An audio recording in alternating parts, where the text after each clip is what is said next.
Hi, I'm Miley Oye. I'm a developer programs tech lead at Google. I've been at Google since 2005, working with our search and our webmaster tools teams. But if I were a consultant for your startup, here's all the advice I would give in under 10 minutes. This talk is aimed for companies who have their main content below about 50 pages. For those sites that are looking to rank for thousands of unrelated keywords, like an e-commerce site or a news agency, you might want to invest more time with SEO.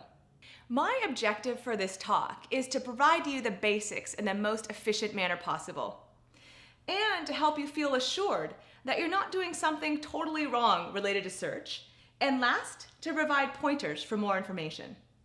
The first thing to do with your new domain is to decide whether you want visitors to see the www version or the non-www version, at which point you'll 301 redirect users from your non-preferred to your preferred version. Now, many large corporations like Google and Facebook actually keep the www version, but you're free to do whichever you want.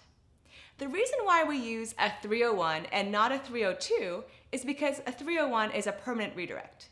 And that way it signals to applications like search engines to actually transfer all those indexing properties from the source to the target. The next step is to verify ownership of your site in Webmaster Tools. And I don't just say this because I work with a team, but I think this is really valuable. I encourage you to sign up for email forwarding. Email forwarding allows Google, when we have any message for you, like we think you might have been hacked, or we think your site is hosting malware, or we're having trouble crawling your site and we found a high number of unreachable URLs. So any of those messages can be forwarded to Google Webmaster Tools, and if you have email forwarding enabled, can be forwarded directly to the inbox that you check every day. One more research tip is to perform a background check on your domain. For example, if it was previously owned by spammers, then you're not going to rank very well now. So one good way to check is to look at the keywords listed in Webmaster Tools for your site and see if you see any unwanted words there. Also, you can see if you're indexed by performing a site colon search with your domain. And if you see any problems, the Webmaster guidelines can be found at this URL. And if you have questions about penalties or reconsideration requests in that entire process, my friend Tiffany Oberoi has a great interview listed here. I'd like to highlight the Fetch as Googlebot feature in Webmaster Tools. It's a great feature because you give us a URL and then we'll perform a crawl as Googlebot, and you can see exactly whether we've been redirected appropriately and exactly what content we download. An additional part of this feature, and I think this is really useful, is that you can actually tell us to not just crawl, but to submit to index for that URL. And this way, anytime you update a page or you create an entirely new page, you can trigger that entire process to happen by Google and have it available to searchers even faster. My next advice is to include analytics code, whether it's Google Analytics or another provider. Now, you want to start collecting this data even if you're not ready to use it, because once you hire someone, it's better to have some historical information about your site. The next part is the strategy in your site design. You'll want to create a great experience for all your visitors and their different personas. So consider your customers, also your investors, and what content will they see, or even the press. Some questions to ask when it comes to site strategy are utility. Does our site design meet the needs of each persona, and does each persona have a great experience? Navigation. If a searcher lands on a child page, and that's common with search results, they don't funnel directly through your homepage all the time, can they figure out where they are, and can they easily navigate to where they want to be? Another question is about whether or not your site is focused. Does each page contain one logical topic that's obvious to visitors? It's common with startups that because you're tight on time and resources, that as you collect more information, you just add that to existing pages and make those extremely long, forcing users to scroll.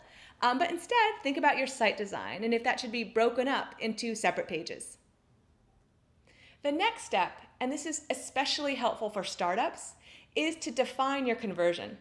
Whether that means for group foo of visitors to sign up for the newsletter or to contact your biz dev lead or to try your product, you want to have a relevant conversion possible on every page, like a call to action, and not force users to make extra clicks. When it comes to your copy, or the actual information that you have on each page, it's great to include relevant keywords naturally in your text. These keywords are like query terms that normal people would use to find your product or your business. So, for example, companies might call themselves as selling athletic footwear, but in your actual copy, it's better to include terms like running shoes, which is what people actually search for. One more thing I wanted to mention about the copy on your pages is to answer your visitors or the personas questions that they might have. For example, is the product reputable? Perhaps show reviews or let other users review. Or if a user might ask, what if this product doesn't work? Then explain the customer satisfaction policy. Every page should include a unique topic, a unique title, as that can be displayed in search results, a unique meta description, which might be displayed as the snippet, and then for non-dynamic sites, this is just a best practice, but it's good to have keywords in the file name, lowercase and hyphen separated. And then of course, descriptive anchor text for every link, whether you're linking internally or externally to another site. So here's anchor text that could use some improvement. For more information on our product specifications, click here. Click here is not that descriptive. Better way to have it would be, for more information, please read our product specifications. So that's what you want to aim for. A good example of a site that has a unique topic on each page, as well as a unique title and descriptive anchor text, can be shown with this search result for NASA. Now, NASA doesn't only have their homepage shown, but also has generated site links. These site links are created algorithmically by Google, but they can be influenced by great site design, having a unique title, as well as great anchor text. I'll quickly cover some potential pitfalls. Please do not hire a rogue or shady SEO. If they guarantee any rankings, it is too good to be true. Please don't participate in link schemes or buying links for the purpose of passing PageRank. And last, I know it's great to have a fancy site, but try not to focus so much on site fanciness that you don't actually have indexable and searchable text. Another thing to consider about your site is the page load time. I've noticed a lot of startups don't necessarily have time to focus on this, but it's good to know that Akamai actually did a study of e-commerce sites and found that 2 seconds is the threshold for e-commerce site acceptability. At Google, we aim for under a half second. In general, the longer your page takes to load, the more likely it is that users can click away. Now let's talk about ranking. Check that you rank for your company name, hopefully number 1 and with site links. If you want to rank for other terms, you can use Webmaster Tools search queries, and I put this link earlier, but here's the link to a video on using Webmaster Tools. Then, get involved. For startups, it might be the case that no one searches for your new kind of product or service, so you have very low query volume.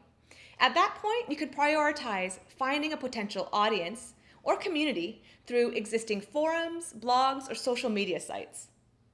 Know that to rank well and to stay on top, provide an awesome product or service, and then generate buzz. Startups often ask me about social media marketing and whether they should invest their time.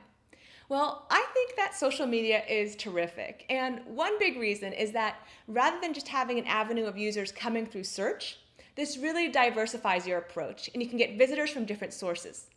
But here are a few tips. First of all, think holistically. So you might create an identity on key sites and then participate. But remember, you eventually want to connect users to an entry point of conversion. So think about that entire user experience from the social media site directly to conversion on your site. Also, and this is fairly obvious, but focus your energy where your audience actually hangs out. And last, play to your authentic strengths. It's likely that your company has limited resources, so if your CEO likes to tweet, then go ahead and let them. Or if you have a salesperson who really enjoys Facebook, then that's terrific. Or if you have a developer who's already on Google Plus or Stack Overflow, then have them represent your company and interact with the community there. My last takeaway is this. Even with great advertising and terrific marketing, valuable conversion still happens on your site. So please, stay focused and make sure you're ready. Thanks so much for your time.